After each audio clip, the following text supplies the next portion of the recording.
Bring up General Taylor. He'll give you an operational update, and then we'll get right to your questions. General? Thanks, Mr. Kirby. Good afternoon, everybody. Thank you for being here and for really the important work that you're doing. We're all working around the clock right now. I know it's not easy, but I'm glad that absolutely we're in this together. I'm pleased to report that, our throughput has increased, and we continue to observe steady progress in Kabul. I'll run through some of those specifics here during that update. First, the military footprint in Kabul is approximately 5,800 total troops on the ground. Our mission to defend Kabul airport and evacuate people from Afghanistan as quickly and safely as possible continues. The airport remains secure. Evacuation flights are steadily increasing, and we are doing everything we can to maximize safe evacuations. In the past 24 hours, 15 C-17s arrived with several hundred more troops that allowed us to get to that 5,800 number, and also some supplies. As of 0300 Eastern EDT today, this morning, and for the previous 24 hours, 16 C-17s and 1 C-130 departed Kabul. These flights contain nearly 6,000 passengers, including a couple hundred American citizens. Since August 14th, as the President noted earlier today, we have airlifted approximately 13,000 total evacuees during the operation. In total, since the end of July, the cumulative number of people moved out of Afghanistan is greater than 18,000. There are SIV applicants, at-risk Afghans who have worked alongside us throughout our time in Afghanistan, and other vulnerable Afghans, including women and children. Many of the flights leaving Kabul have stopped in designated safe havens and staging bases in Qatar and others, where State Department and military personnel are actively processing passengers for their follow-on flights to other destinations. We did pause flights earlier today leaving Kabul while we adjusted resources and personnel to ensure a temporary capacity issue at one of our stopover locations, although flight operations have resumed. And U.S. military flights to Qatar and other locations are departing Kabul as we speak right now. We are looking at additional locations for these initial flights to land. We're grateful for our allies, including Germany, where flights will land today, who are cooperating with us in this global effort. Aircraft availability is not an issue. We intend to maximize each plane's capacity. We're prioritizing the evacuation of people above all else, and we're focused on doing this as safely as possible with a great sense of urgency. We have not experienced any hostile acts since my last update. The troops on the ground are steadfast in an extremely dynamic environment. We see a tremendous amount of discipline, humanity, and professionalism in their mission. We continue to assess the operating environment and will aggressively address any threat to the mission. The safety and security of American citizens and service members, our partners who remain in Kabul alongside us, and the Afghan people is absolutely our top priority. I want to reinforce that we are focused on the mission of this great national importance. The massive effort is the result of teamwork and the tireless commitment of U.S. military to supporting the U.S. government around the world. Mr. Kirby. Thank you, General. Okay. Bob, there you are. Hey, John. Not in your normal seat. Thank you.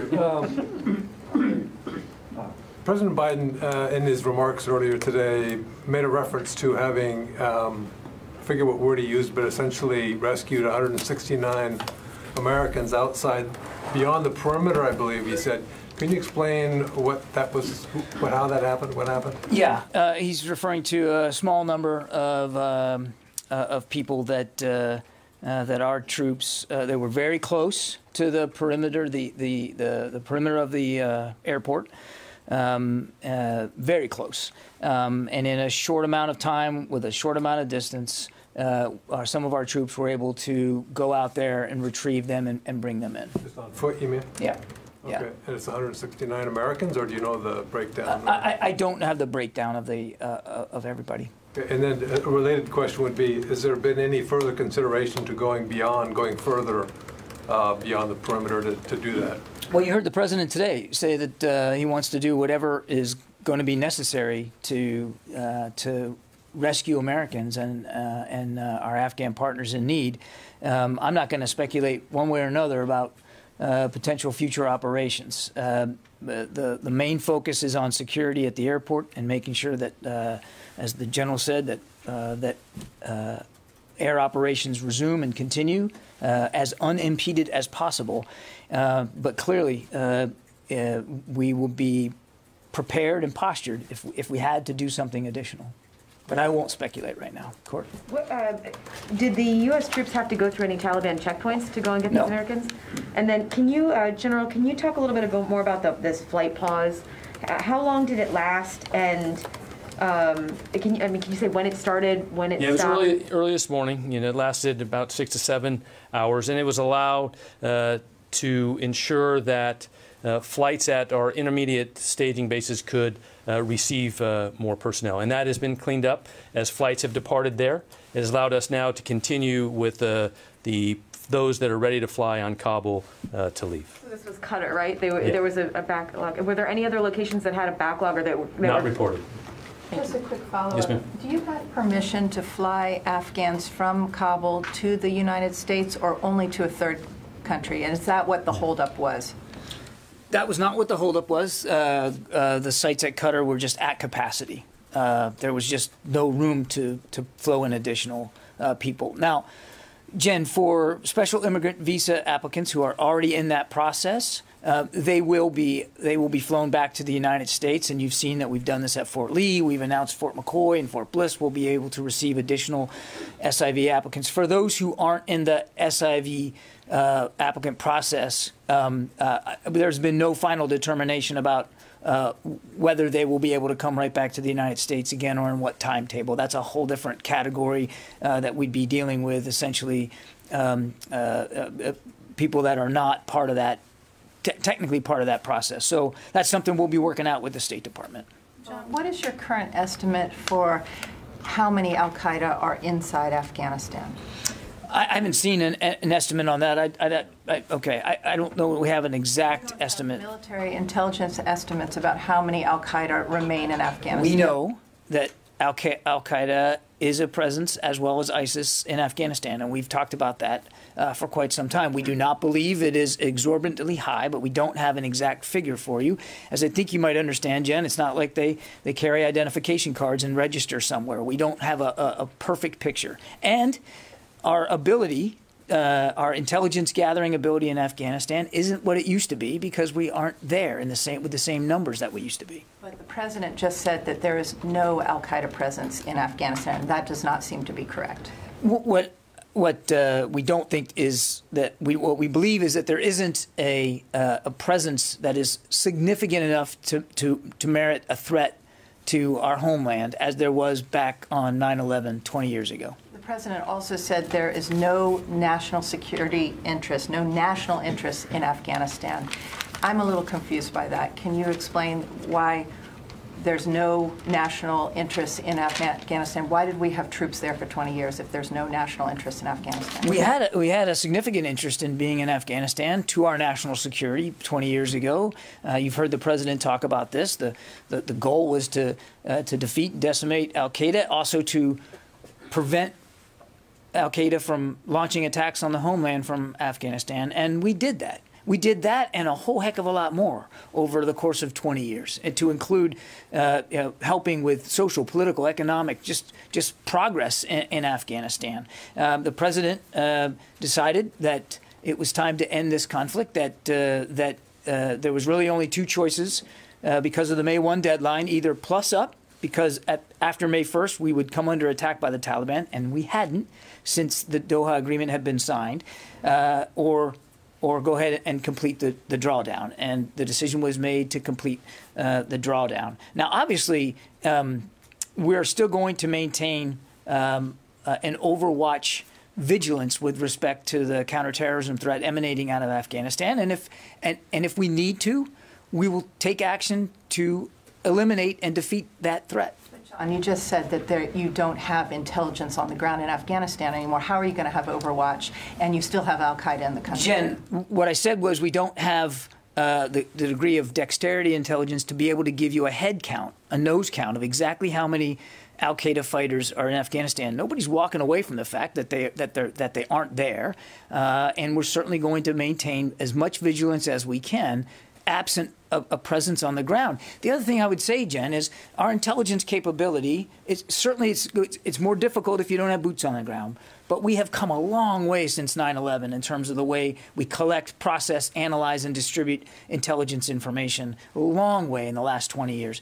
And while it's never perfect, we do believe that we will be able to have appropriate warning should there be that kind of level threat coming from Afghanistan towards the homeland. And we have also the capability in the region to deal with that. Thank you. Tara. Thank you. The President also suggested that extending the perimeter outside of Al-Qaeda might put U.S. troops at too great of a risk, although it was not clear if he was meaning that the risk would be with the Taliban or with groups like Al-Qaeda or ISIS. Can you talk about that risk, and is it because there was some sort of agreement with the Taliban that U.S. troops will not be on the streets of Kabul? I don't think there was any agreement that we wouldn't be anywhere in particular. But risk is a big part of managing any mission, Tara. And you're absolutely right. There are other threats in Afghanistan and in Kabul than those that might be posed by the Taliban. And we have to be mindful of that. We talked yesterday about Overwatch flights that were flying over Kabul. That's to make sure that we're ready if we need to defend ourselves. I'm not going to get into potential future operations one way or the other. I'm not going to speculate about whether or when or under what conditions we might expand the security perimeter that we're working with. But the President is absolutely right. An expansion does incur extra risk, and you have to balance risk versus gain in every particular military operation you're conducting, and that will be no different for this one. One follow-up on Al-Udeid. We're also seeing reports that there might be food, water, sanitation shortages for the evacuees that are there at Qatar. And so I was just wondering, General Taylor, are you making plans to flow in more supplies?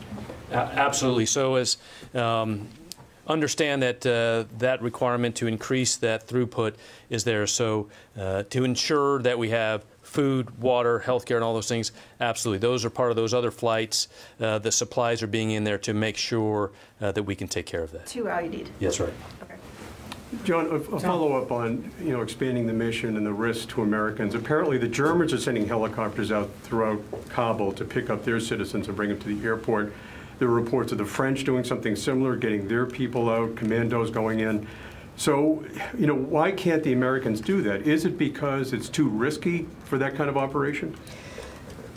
The President, I think, was clear that we'll do whatever we have to do to rescue as many Americans as want to leave Afghanistan, and the Secretary is not going to rule anything in or out in terms of what the possibilities might be there. I would also note, though, Tom, that though there have been sporadic reports of some Americans not being able to get through checkpoints, I fully admit that. By and large, what we've been seeing is that Americans are able to get through those checkpoints and are able to get onto the airfield. So we aren't seeing, we're not aware of indications that there is that big a need for that. But obviously, now we've built out extra capacity over the course of just the last couple of days. If there's a need to do something additional to what we're doing now to get Americans processed and on planes, the Secretary is going to want to keep as many options open to him as available. It sounds like what the President was saying today is he doesn't want to risk American lives to save Afghans who helped Americans for the past 20 years. That seems like the message. I'm sorry. The President doesn't want to risk American lives to go and save Afghans who helped Americans during the past 20 years. That was a message today, I heard. I didn't hear it that same way, Tom. I mean, in fact, I think the President was very clear in his remarks that we know we have an obligation to the Afghans that have helped us over the last 20 years. And Tom, the numbers belie that impression. I mean, if you just look at the numbers of the general brief, 13,000 since August 14th, 18,000 total, the vast majority of that number are Afghans. So, I mean, the numbers speak for Well, themselves. the numbers are all over the map, frankly. I mean, some are saying 35,000, others are saying 100,000, 200,000. In terms of what's left to get. Right. Yeah, I couldn't give you be perfectly predictive about what that's going to look like, the total pool, because you also have to flow in families, and we are moving and have been moving a lot of family members. But I mean, just to give you an example, the general noted nearly 6,000 came out in the last 24 hours.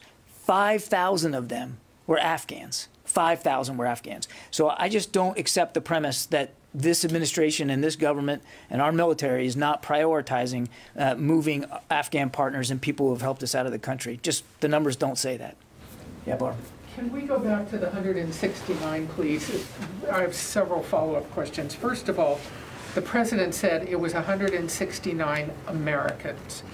You say Americans are having no trouble getting through checkpoints to the best of your knowledge, except for any anecdotes that may be out there. Thank you.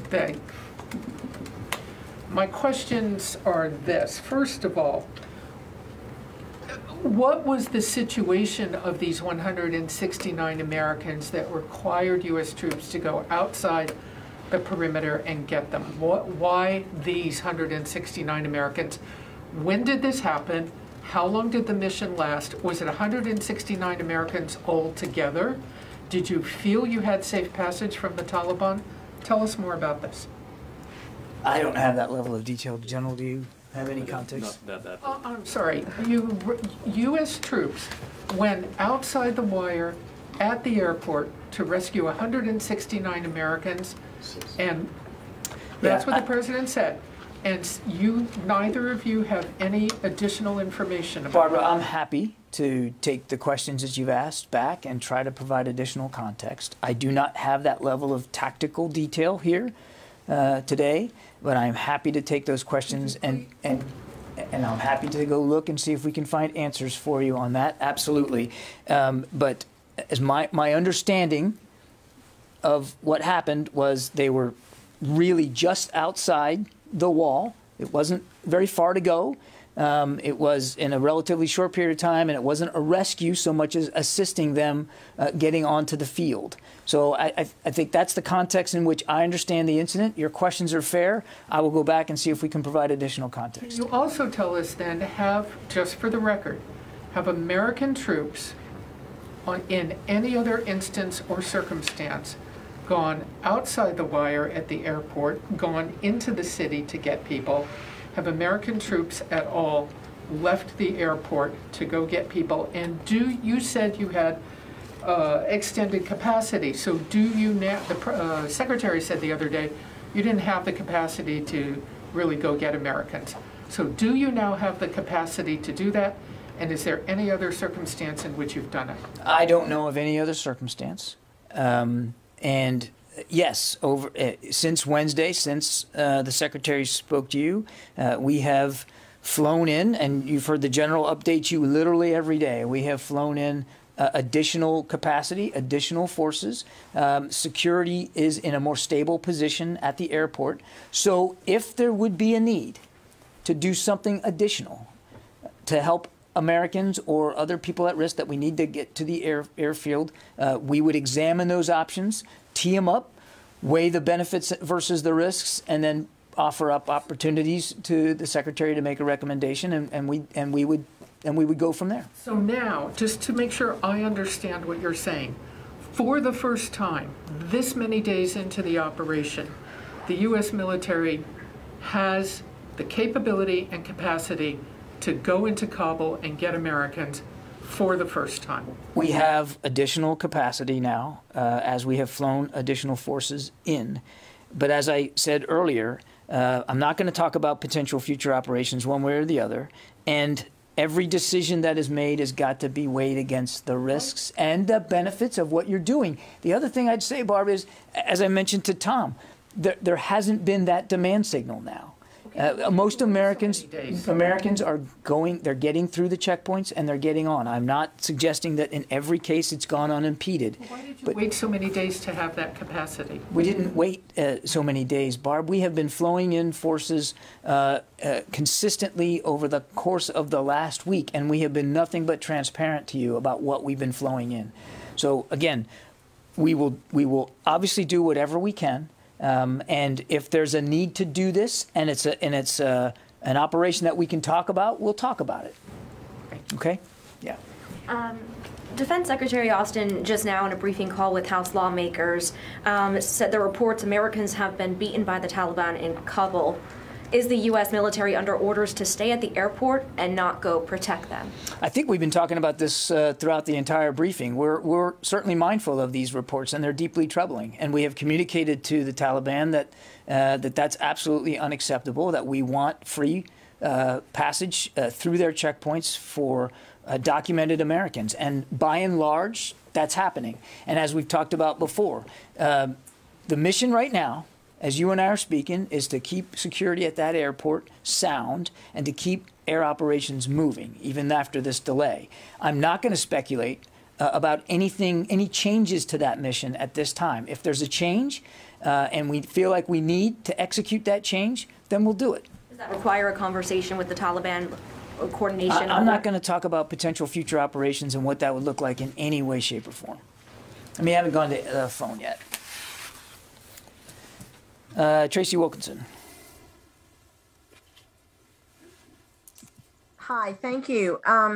Just to follow up on my colleagues' questions, we have reports of American helicopters going out and picking up people from multiple locations, both Americans and Afghans. So I want to understand how that mission has changed, that you actually, despite what Generals Austin and Milley said yesterday, you are actually going out of the airport and picking up people. Can you elaborate on that? Can't confirm those reports, Tracy. Not at this time. Yeah, Megan. So I feel like we're kind of bifurcating the issue between Americans and Afghans. You said Americans are not having any issues, and you've settled with the Taliban that they're not going to have any issues, but have you made that same negotiation over Afghans? Because that's where most of these reports are coming from, that Afghans, yes, even credentialed, are not being allowed through. We've seen those reports too, Megan, and we have made it clear to the Taliban that these Afghans with the proper credentials should be allowed through the checkpoint. And again, Megan, certainly we recognize that there have been multiple cases of Afghans, even some credentialed Afghans, being assaulted and beaten and harassed, no question. But by and large, those Afghans who have the proper credentials, and we have made it clear to the Taliban what those credentials look like, what they are, by and large, they are getting through the checkpoint. And we have not seen that become a major issue. My other question is, now that the president has opened the door to possibly having some rescue missions into the city, are commanders on the ground now speaking with the Taliban about, letting those missions go off unobstructed? Well, first, I just want to say those discussions with commanders and the Taliban haven't stopped, right? That's a continuous piece of what's been going on. So I think the question you asked is, are we talking to the Taliban to go out and rescue folks? Like Mr. Kirby said, that is not, those demands have not been brought to the commanders as of yet. But the president has opened up that possibility, so it would stand to reason that commanders would start laying groundwork for that. I think we all heard that same comment from the president today, to ensure that we use all the capability we have to meet the mission. So as of now, they're not asking for that specifically, or planning for that. That's correct. As of this point, you just said two things. You said planning and asking. As I've always said, prudent military planning is always continuously happening. We are always forecasting for those type of things and planning for that. Requests, no. I can report that that hasn't yet. We have not received those. Yeah, Tony. A couple of questions. One of the communications with the Taliban, General, are these fairly regular calls to the Taliban, a la deconfliction with the Syrian army, you recall those, or the Russian army? Deconfliction calls are regular, and is there fairly good communication? Do they speak good English? Do they understand what we're conveying? So let's just talk about communication at echelon, meaning, you know, from higher to lower. I think those continued regular talks at the TPC at that level, you know, those things continue. You heard reported earlier in the week from Mr. Kirby, you know, about CENTCOM commander having communications. You know, CENTCOM has other military channels open that there is continuous at that level. Then at the tactical level, as we speak, you know, at the 2-star level, for those type of talks happen. And these are the discussions that are happening to allow the further increase of information to the checkpoints of who needs to come through, what passes look like, you know, what are the right credentialing to get through, who needs to come. And then, you know, that at the lowest tactical level, those other discussions, of course, those are always, I would say, probably a little harder, you know, just the community, but those are happening. I mean, you know, making sure that what needs to be communicated is done. While I got you up there too, General Milley the other day talked about the after-action process will continue. You know, now's not the time to talk about it, but any emerging theories on why the Afghan army collapsed? I mean, you've been studying this for years. I mean, is there any emerging theory? Negotiated settlements? The Post talked about that earlier in the week. Negotiated settlements that started last year at the village level and then went to the district and province level. Any emerging theories? As the chairman said, after-action reviews will happen at the appropriate time, and you know, that guidance has been given. And I would tell you, at the operations level, that focus is just like President, laser focused on the current flights of the current mission right now. Hey, Joe, can I ask one quick thing about Taliban communications? Sure. Do you get a sense there's a strict command structure, or there's a sense there's various Taliban militias around the city that if you talk to one Taliban leader, these guys in these militias going to say, well, I'm not going to listen, I'm going to do my own thing, not letting people through. Can you talk about that, and is it a problem? I can't personally give you that level of detail you want, but what I do know, which I think is a positive, is there's constant communication, and it's being received, right? And we're seeing that things that we are asking for, passage and that, is happening and getting better. Yeah, Jared. Yeah. So for the time being, up until now, have all U.S. flights from the Kabul airport gone to Qatar? And a follow-up now with planes going to Ramstein. How many other nations have offered to house Afghan evacuees? And of those, which are the most viable? And lastly, are you looking for foreign facilities, or is it exclusively American facilities like Ramstein in these foreign countries that you're looking at? Qatar has been the first way station for the evacuation flights that we've been conducting, and I, you know, because we've been doing it so consistently, that's one of the reasons we reached capacity there as quickly as we did. We are grateful for other countries who have already agreed to accept additional numbers, and we're working out the details of that with them right now. I'll let those countries speak to their contributions and the State Department. But from a military perspective, we are in need of additional capacity, and we're grateful that other countries are going to be helping us out with that capacity, even if it is obviously on a temporary basis, but to help us with the throughput, because we saw what happened today when that was the limiting factor. It wasn't aircraft on the ground. It wasn't people queued up and manifested. It was a destination. And so it's good to have that freed up right now. And as I think I answered, I think it was Jen's question, obviously a large portion of these individuals will come to the United States, and we've got 3 military bases now set to receive them: Fort Lee, Fort McCoy, and Fort Bliss. And the capacity at those 3 bases, we want to get up to 22,000 capacity. We're not there yet, understandably, but we're building out to that. And as the Secretary has made clear to the Department, that if we need to offer additional U.S. installations here in the continental United States, we'll do that. But right now, we think we can get up to 22,000 in relatively short order here over the next coming days and weeks, and we'll see where that goes. But aside from SIVs, so let's say the P2s or other Afghans who are at risk, would you look at, say, foreign installations like maybe Aviano Air Base in Italy, or other U.S. bases in continental Europe? That's really a better question put to the State Department that runs that part of the immigration process. That really wouldn't be our call to make. Understood. Yeah, Gordon. John, does the Secretary currently possess the authorities he needs to call up more forces if needed? Or does he have to ask the White House for sign-off?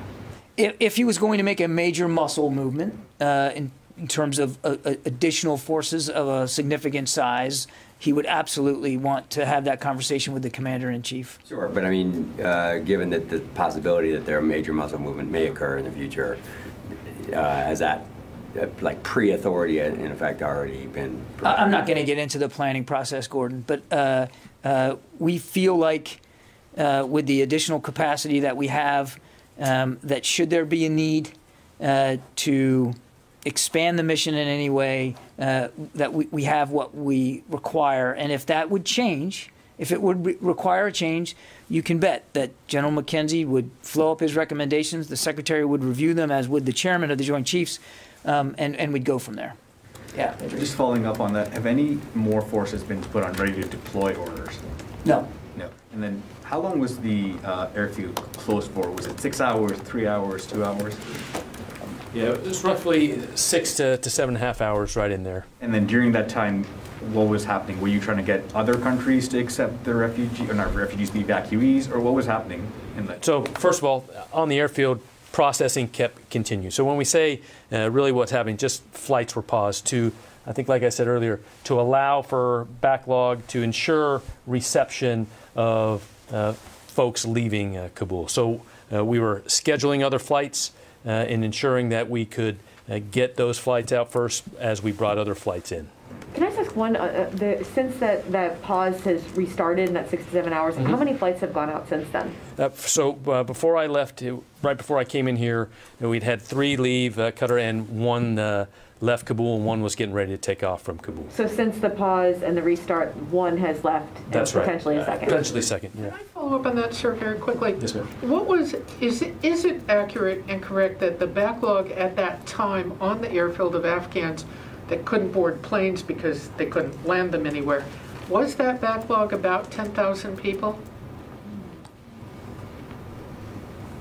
Or more?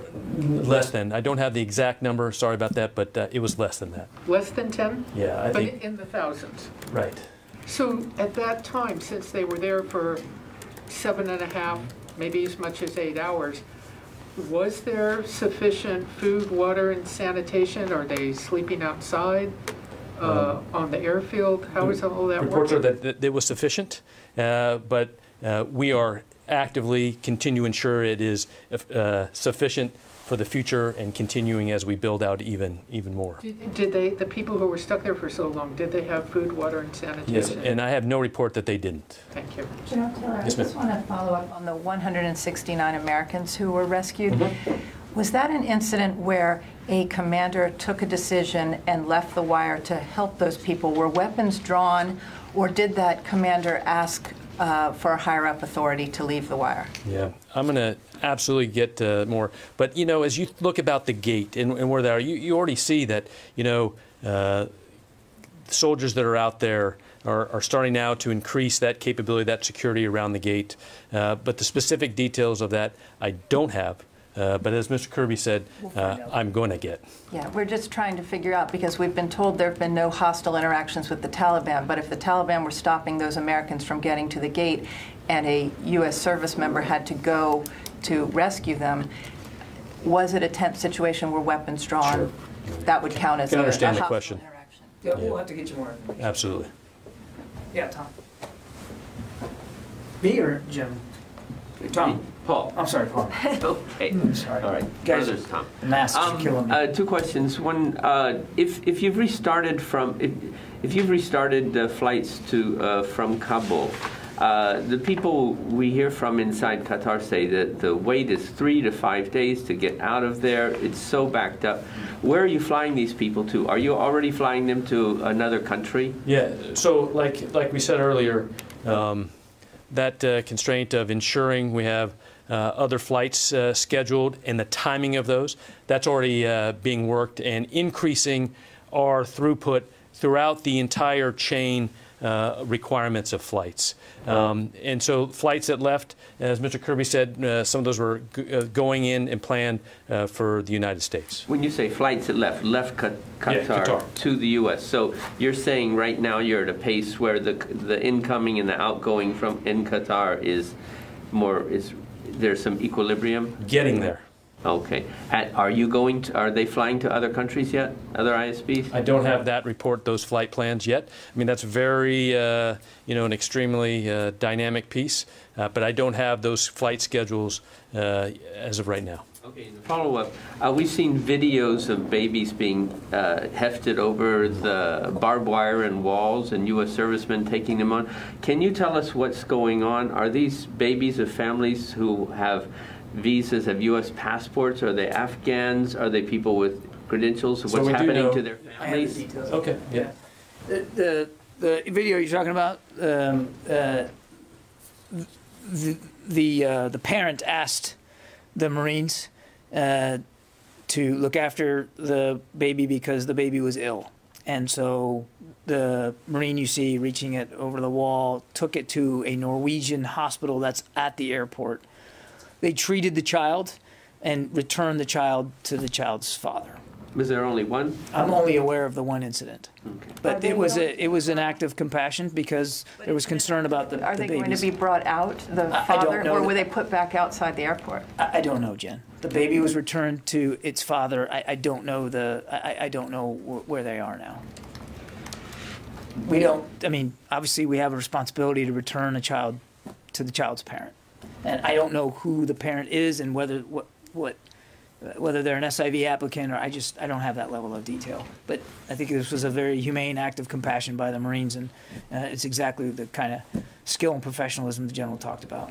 I already got you. Go ahead. I have a question for the General. Sir, I was wondering if now that the airport is secure, if you could take us back to the breach that occurred on Monday. Okay. What's the latest assessment of how that occurred? What forces were in the area of that part of the airport at the time, and what was the interaction there? As we know early on, as we built combat power, and in that early stages, it was very dynamic. We assessed after that happened, and obviously reinforced, and throughout those days have ensured that the 360-degree perimeter is. I don't have the tactical AAR. That was not a requirement to pass that up to the Joint Staff, but what I do know is that that was quickly, fixed, and the commanders there were able to use the assets they had, immediately, and then as we built more combat power to ensure that hasn't happened since then. Was there any interaction with the Taliban ongoing on this? Always. I mean, like I said earlier, that communication at that level is continuous and happening. Okay, we've got time for just one more, and I haven't taken in, hardly any from the phones. Therese. Yes, sir. Thank you so much. Going back to the children that were being passed over the wall, is there going to be any, regulations stating that this should not be happening, to kind of regulate that parents aren't taking their children and trying to pass them off to get them inside the gate? I know of no such effort to do that, Therese. Again, these are U.S. servicemen and women deployed in a still dangerous and difficult mission. And I think what you saw there is the same thing that you saw when that Air Force jet packed to capacity with people wanting to get out. They're doing the best they can to be as compassionate as they can.